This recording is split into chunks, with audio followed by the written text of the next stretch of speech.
What's your carnal theory? Hey there, you're listening to Carnal Theory, where we talk with experts from around the world to learn how taking command of our sexual story affects our personal wellness, sexual experiences, and relationships with ourselves and others.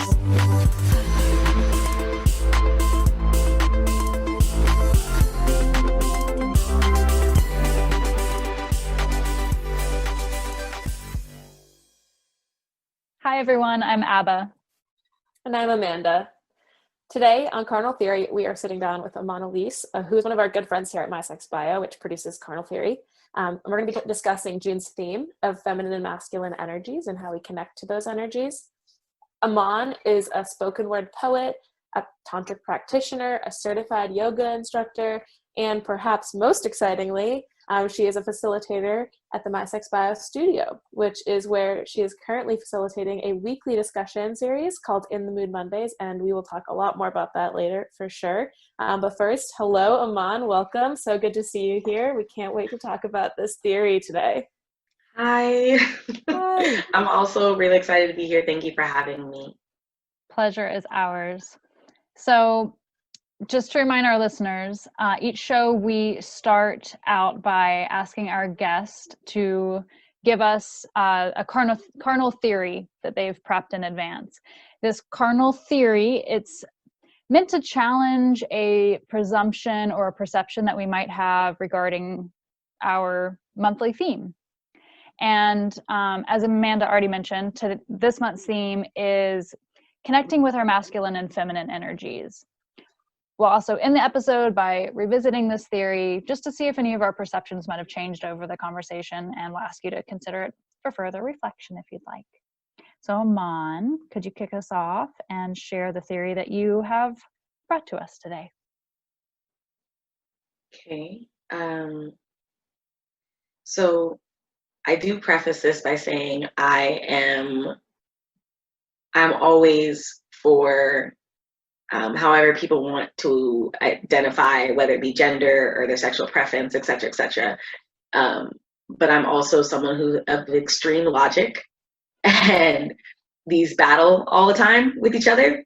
They never disagree, but I always like to investigate the intersection of the devil's advocate versus whatever I'm currently thinking about.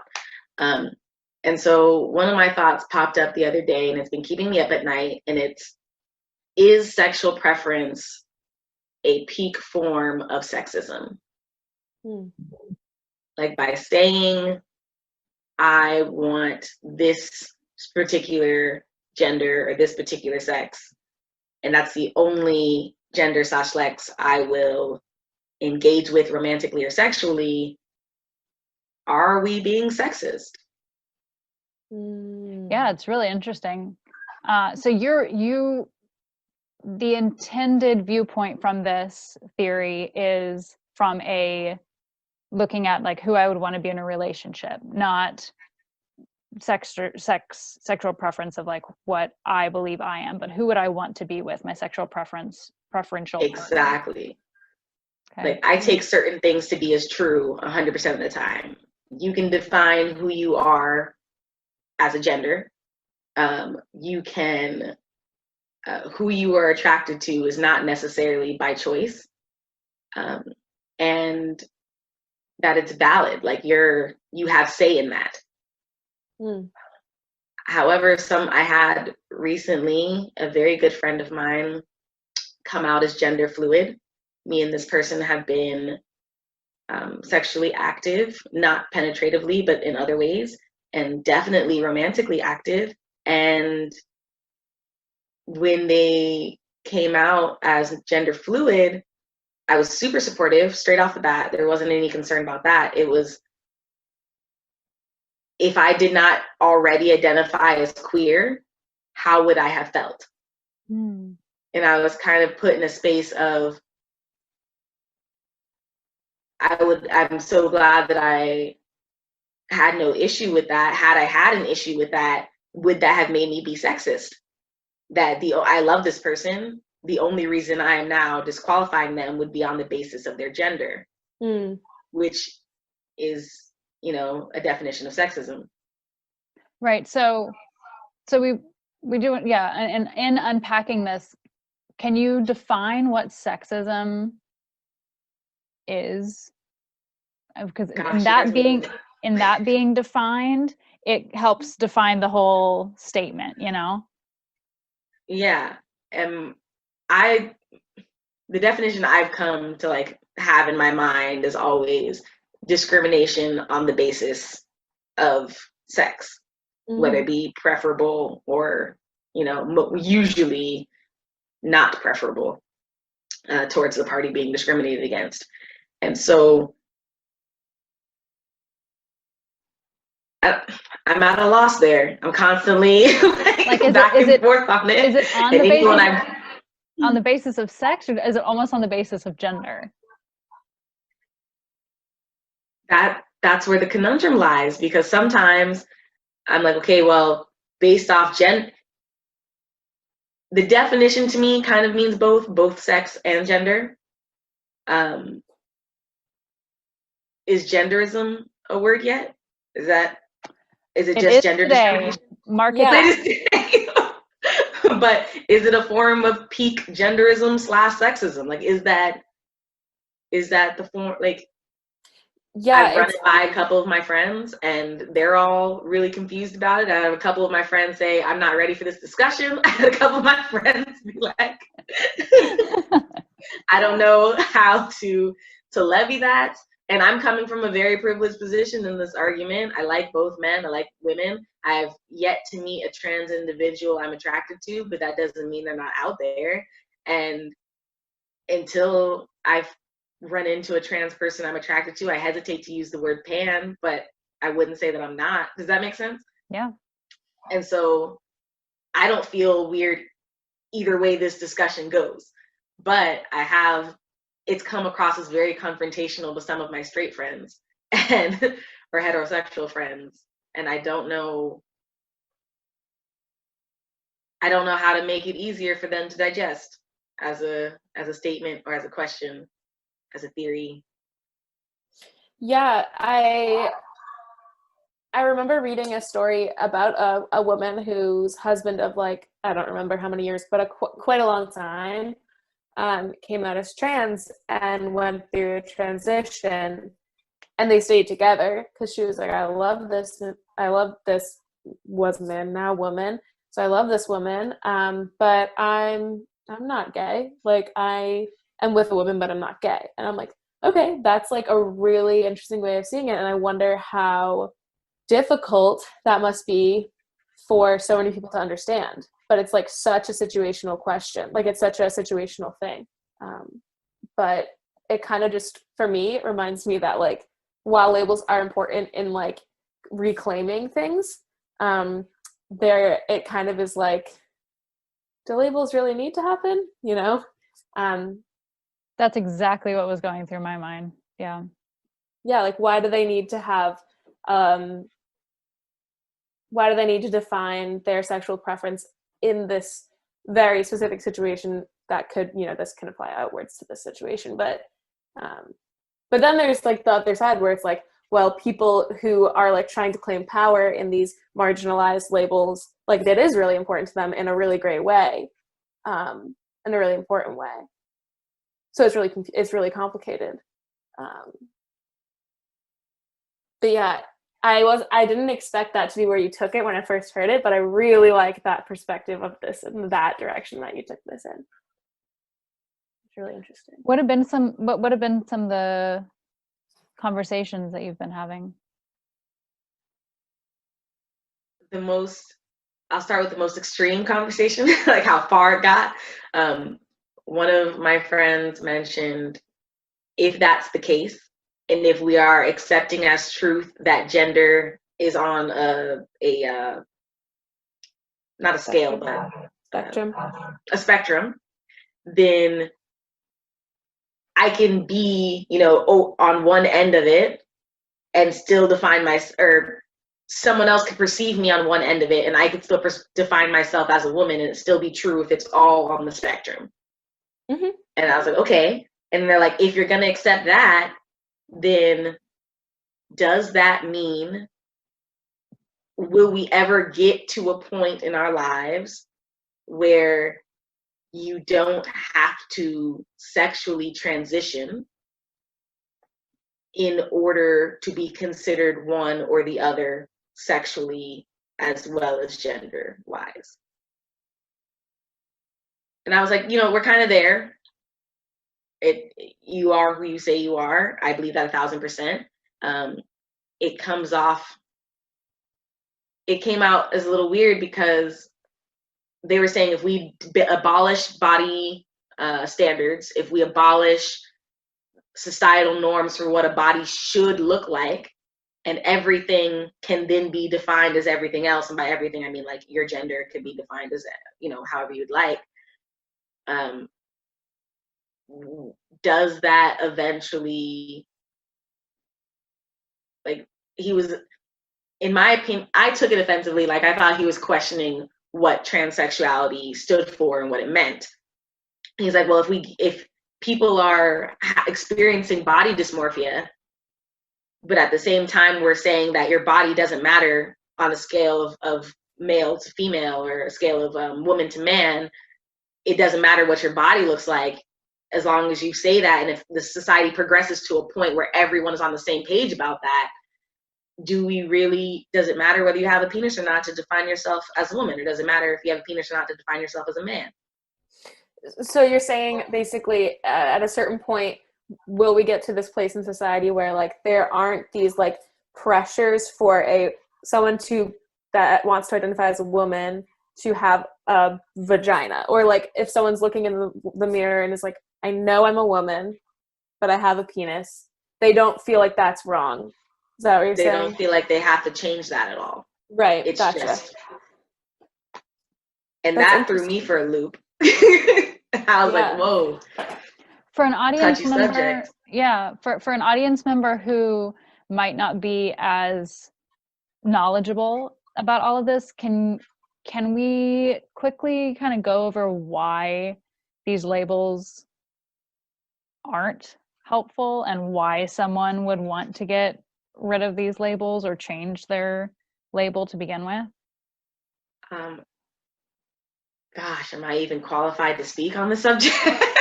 From your perspective. No, I get it. I think that's a valid disclaimer. Yeah, valid disclaimer. I'm learning. I'm a person. If I mess this up, I'm so sorry. Please reach out to me, and I'll issue. What pronouns do you identify with? Maybe that's like a solid disclaimer. I identify as she, her. Sometimes goddess, depending on who's asking me. But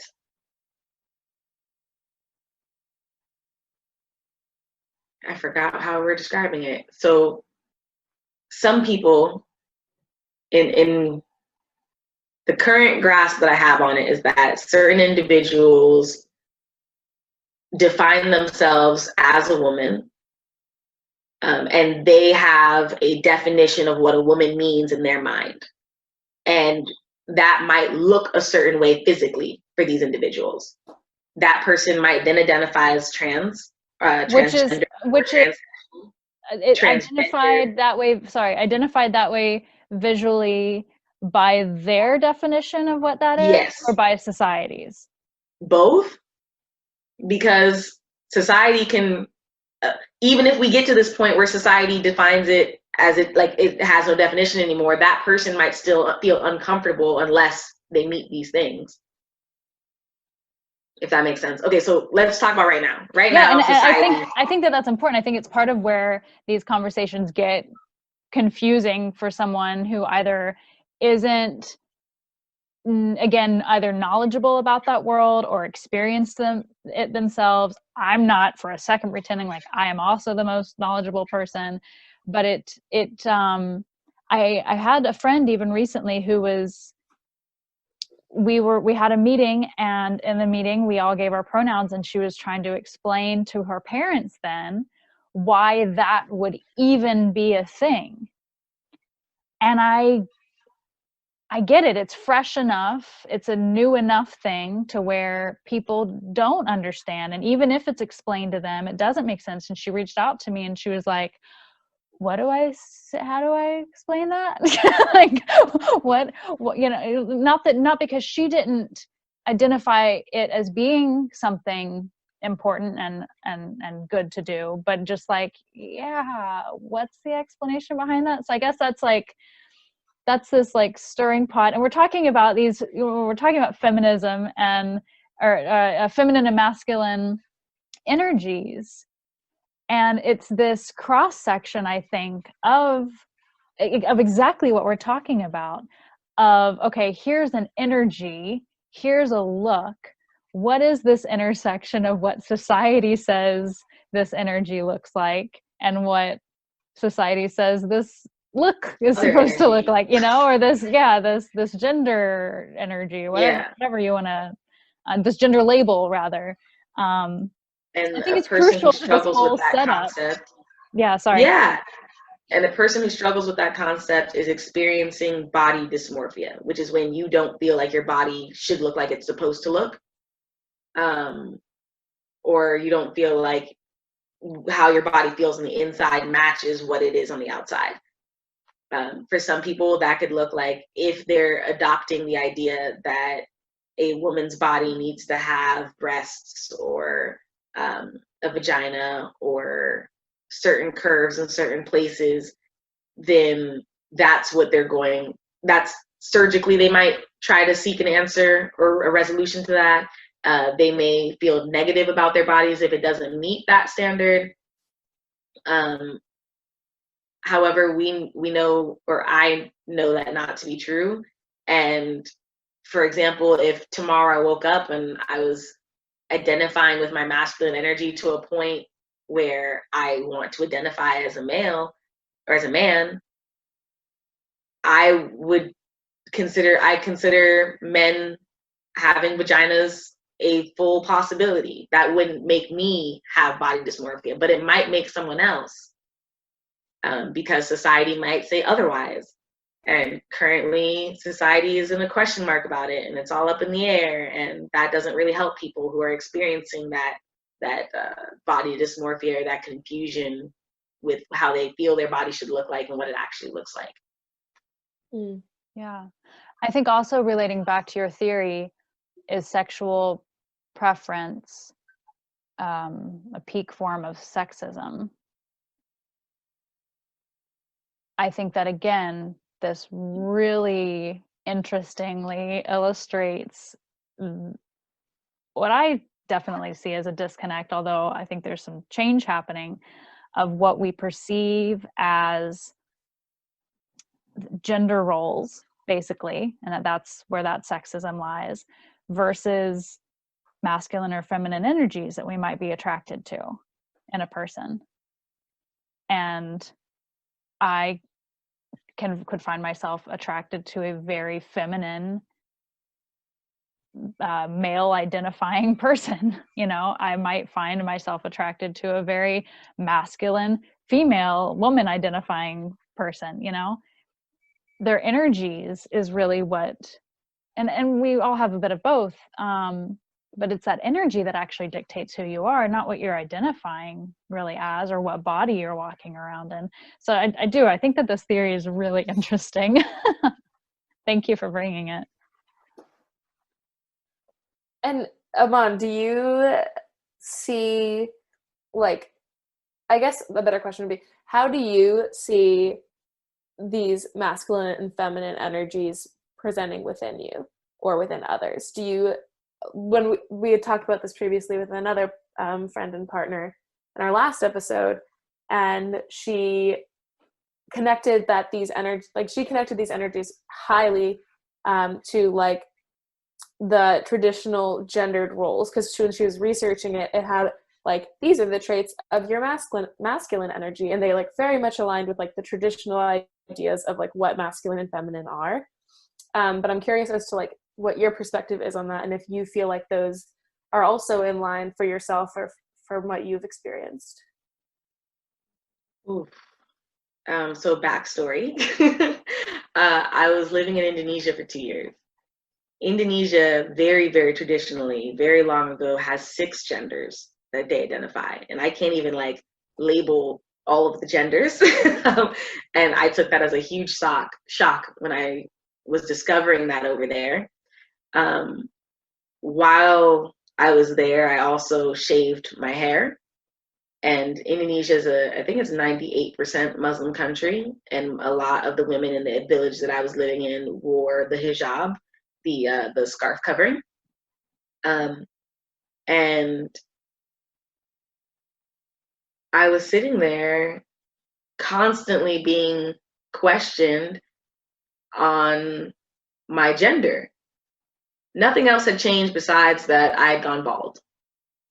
And for them, this was a sign of me transitioning into a man. And God bless all of their hearts. They definitely were open to that. They were very welcoming, but I was a guest. I'm sure it's not like that for everybody in Indonesia. I'm sure they have the same issues we have here, but the family I was with was very supportive and wanted to know if I should be called the word for man there. And I was like, no, I just shaved my hair. That's all I did. I do have moments. Ever since that experience, I've definitely made an effort to connect with my masculine energy just to see. A lot of my work involves the feminine energy. It involves getting in touch with my feminine energy. It involves self-love in that space, because I was raised in a household where a more masculine approach was always honored. And by masculine approach, I mean, and I guess that gets to your question of what my definition of that is. For me, masculine is direct. A sense of not necessarily the act of penetration, but penetrative in nature and intention.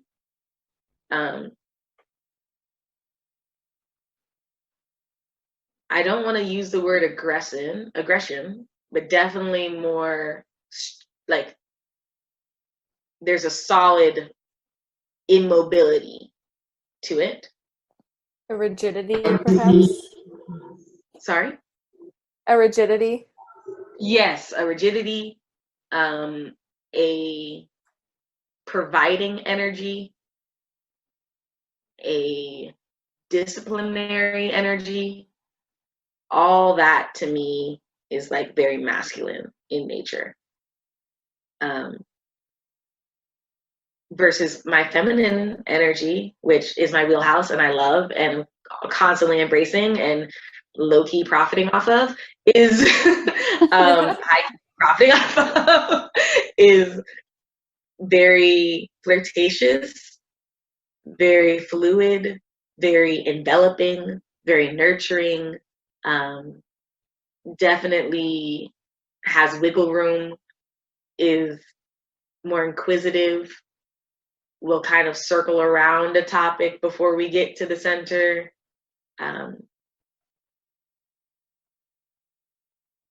And to me, both of these have their positives and negatives. And there's always a time where I'd gather one as opposed to gathering another. But definitely my life experiences have shaped that, where I've actively been trying to move from the Western or Westernized definitions of what feminine and masculine mean. You wouldn't have known this. It's interesting, but actually the guest was in Indonesia who we last talked to. Hey. Yeah. So our listeners know, accidental streamlined. Amon was not clued into that. Did they talk about the 6 genders? She did not. Oh no. My gosh.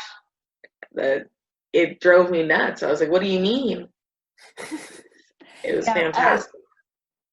Something you mentioned, you fully embrace your feminine energy, but what are the ways in which you are taking time to embrace each of these energies? I am trying to adopt the idea or the fact that clothes are agender by nature. That clothing does not have a gender, but I do, when I am trying to tap into my masculine energy, I definitely reveal a lot less. I'm definitely wearing more edgy clothes, in my opinion. And if our viewers, our listeners are familiar with like an Afro punk energy, I feel very like expressive and kind of a lean back daddy vibes way. And so I dress that way. I rock my fitted, and my sneakers are all nice and clean. I'm in some baggy jeans that are still very attractive in my opinion. I'm understated. I'm muted in my colors. You got a theme going on, you know? and I walk with a kick-ass attitude. I'm just like, this is who I am. Versus feminine, when I'm trying to perform femininity. That's a great way of saying it. When I'm trying to perform femininity, for me, I'm in more loose, more flowy clothing, or sometimes ridiculously tight clothing. It's always a little more breathable, a little more revealing, just a touch here. I'm from the South, so I also am constantly fighting what it means to be a lady in my wardrobe and outfit and conversational topics. And you can imagine for someone like me who's very open sexually in conversation, how much effort I put into that. But I'm a lot more flippant with my hair. I'm a lot more sassy. I am very,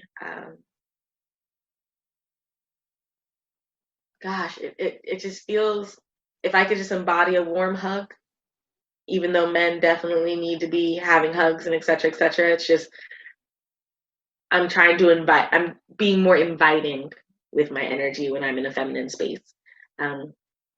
I feel very soft, and sometimes my voice will change, and I'm okay with that, and I own it, and all of it is mine, and I'm very queen-like. Goddess energy is coming out. Definitely for my personal feminine energy, I try to move away from being wishy-washy. I try to be a little bit more directive, especially because I like to be a little dominant in the bedroom sometimes, and you have to be able to say what you want and communicate that effectively. And so I'll pull a little bit from my masculine side, and it's a constant back and forth on a daily as to how I want to present myself to the world and how I choose to be seen. I will say there are feminine privileges out there that when I am fully embodying my feminine energy, those who are embodying more masculine energies are more likely to help me.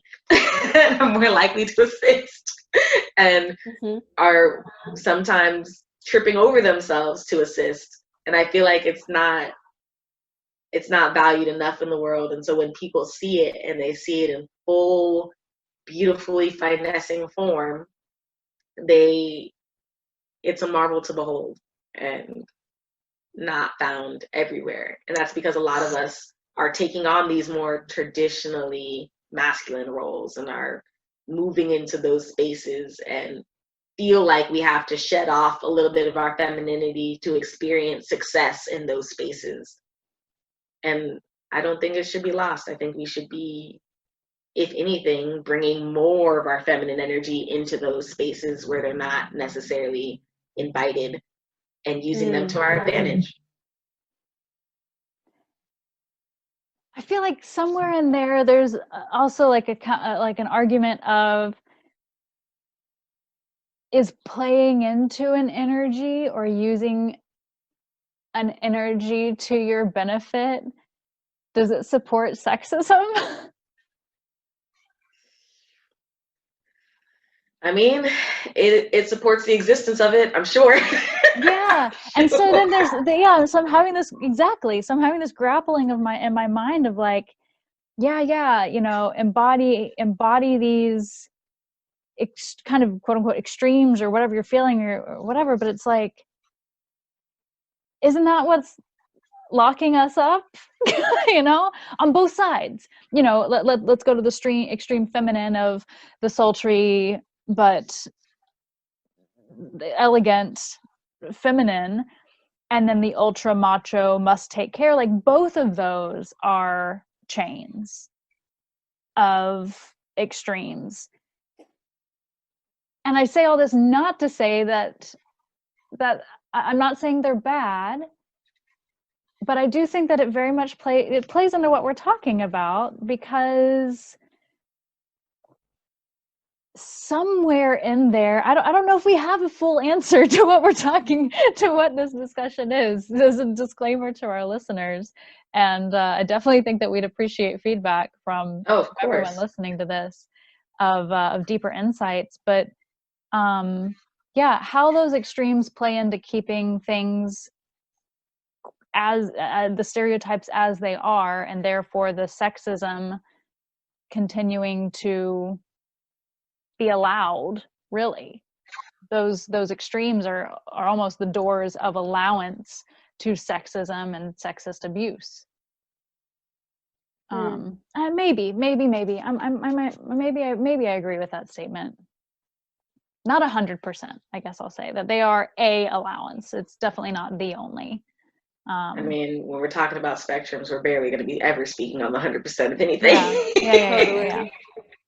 But as we talk about extremes, I definitely don't want to qualify that like a extreme of energy is the allowance. It's like just one of them.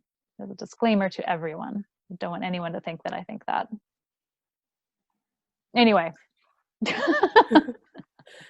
Well, I think we're starting to run out of time, so I want to make sure we leave enough room to talk about In the Mood Mondays. Yeah. So, yeah.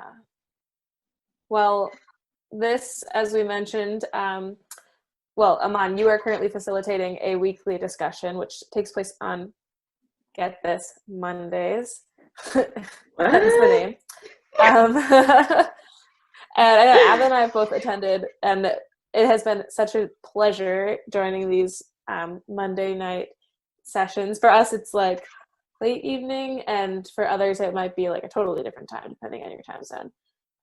But yeah, it's been so wonderful. We get to connect with these people and be very vulnerable with them, and talk about our needs and desires and connect one-on-one as well as in a group setting. And it's been like, there's been some pretty enlightening conversations, but can you talk to our listeners a little bit about this facilitated discussion and why you wanted to start it?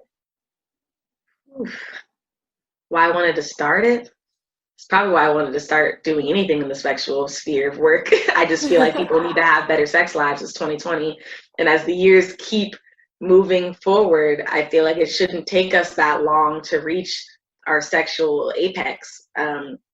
I was talking to my mother one day, as I talk to her every day, and she said, I asked her point blank, I was like, hey, does sex get better as we get older? Particularly with the male species, because my mother she dates a lot of men. And I was like, Mom, does it get better? And she was like, no, actually, it doesn't. And I was like, well, how? What happens? And she's like, it's like, the way, I'll never forget how she said it. She said, it's as if you start a job and you think you're doing great and no one tells you you're terrible at it. 20 years later, 30 years down the line, if no one continues to tell you you're terrible at it, you'll just think you're doing a great job. And here comes retirement, and your whole career is passed and you don't know, because everyone's giving you a so-so review, but in your face has been giving you like 5 stars and yeah, great. And since then, I've been in my poetry and in my workspace and my art, I've been like, we need to stop lying about orgasms. Just stop lying. Let's open it up for discussion. Let's just, as a unit, as a whole, as a culture, get better sexually. I want us to be having conversations, and this includes consent. This includes foreplay. This includes orgasming. This includes squirting. This includes boundaries. This includes setting the mood so the whole situation is right beforehand, your mind space, all of it, because arousal does start in the brain, which I'm very curious about, because sometimes I feel like my body starts first, so I'm always flip-flopping on that. But I'm just so tired of having bland sex. I feel like if I could just reach back and grab one person, and I can grab another person here, and maybe I can grab a couple more here, and I change their perspectives on what sex could be, you know, lower the stress a little bit so that they're having better sex lives, it'll spread. For lack of a better metaphor, I want it to spread like a sexually transmitted disease. I want better sex to slowly infect all of your partners. Like, I just want the standards to rise, and then so they start having better sex, and they start having better sex. And I'm once met an ex of an ex of an ex of mine. Like, we found out that we were 3 people removed sexually or something like that. And I was like, we were comparing sex stories, and at one point, and I've never admitted this to her, but at one point she said something that that she does to her new boyfriend that I am certain she learned from like the train of people from me, like the train of people. Oh my God.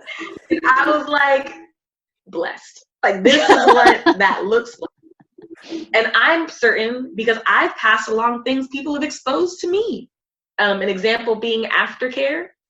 And I mean physical aftercare. I don't just mean snuggling.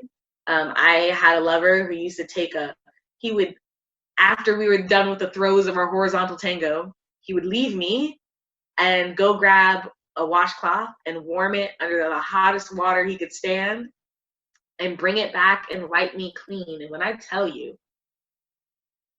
there is nothing better than that feeling. And then also the cleaning and whatever, the servitude of that, there's all that in there. But the physical compress of a hot rack up against you, there's nothing like it. There's nothing like it. And since then, every lover after him, I have spread that to. Every single one. I'll go get the rag sometimes. And it's such a beautiful, beautiful little closing routine. And I know if any of the lovers of my ex-lovers ever experienced that was on me, and that's because it was on him. Does that make sense? Yeah. And that's how we can transfer sexual knowledge of what we could be doing to be better as a whole. I don't know why that's just not a part of sex. It should be. You should do that and then go use the restroom to avoid STIs and then have like a great experience. Yeah. But you're so right.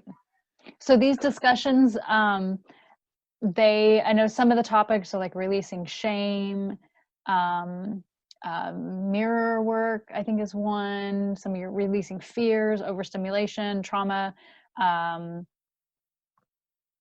setting the mood. Yeah, setting the mood. So these boundaries. We talk about boundaries and consent. Yeah. So it's a 10-week, in theory, it's a 10-week course that if you do all of them, they build upon themselves.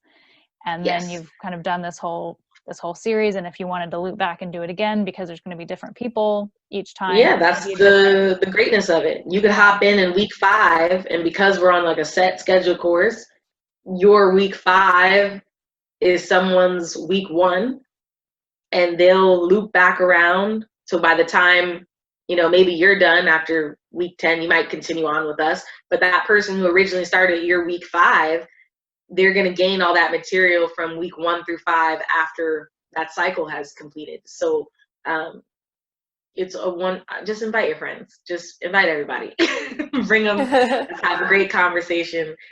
Every time the people change, the dynamic changes, you get like a new face, a new energy incorporated into the group, new knowledge to discuss. And some familiar people.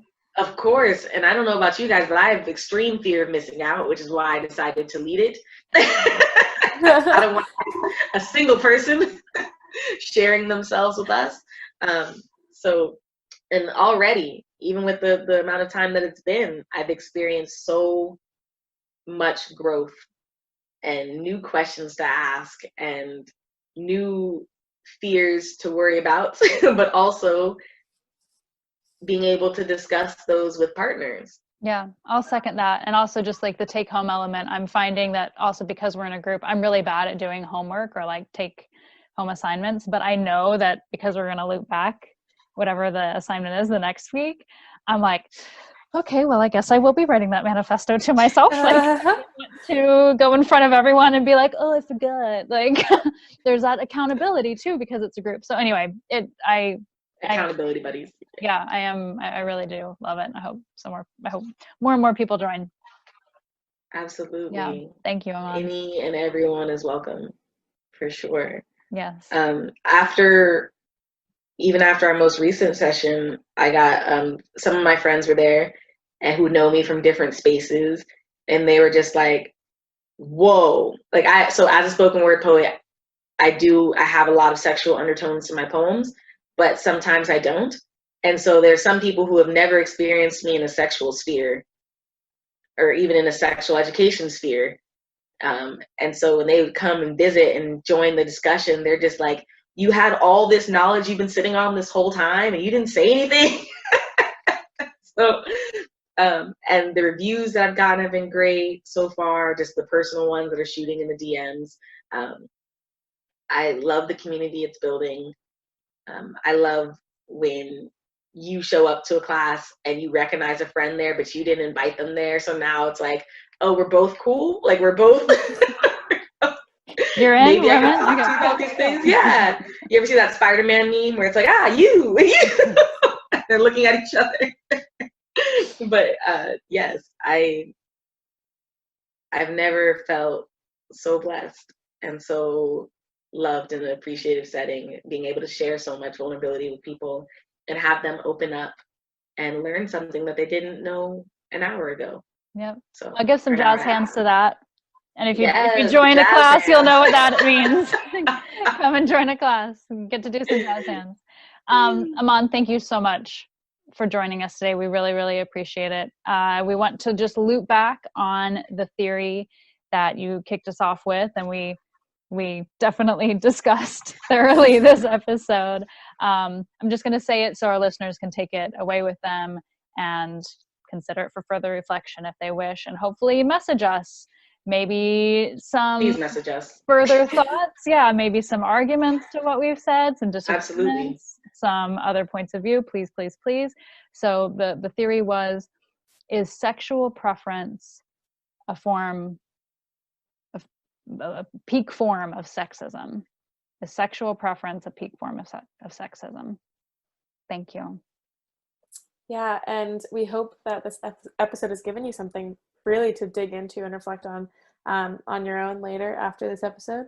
And reach out to us at Carnal Theory on Instagram or at MySexBio on Instagram. And you can reach out to Amon at Amon Elise on Instagram. And we all hope that you'll come check out Amon's facilitated discussions. You can find all the information for that at mysexbiostudio.org. So thank you so much, Amon. No, thanks for having me. Carnal Theory is produced by MySexBio. Our sound design is by Audrey Cohane, and our theme music by Min the Universe. MySexBio is an educational platform built to empower people like you to take command of your sexual biography. Follow us on Instagram, Twitter, Facebook, LinkedIn, TikTok, YouTube, and Spotify at MySexBio. Visit our website and join our e-letter at mysexbio.org and support our work by joining our Patreon. Thank you.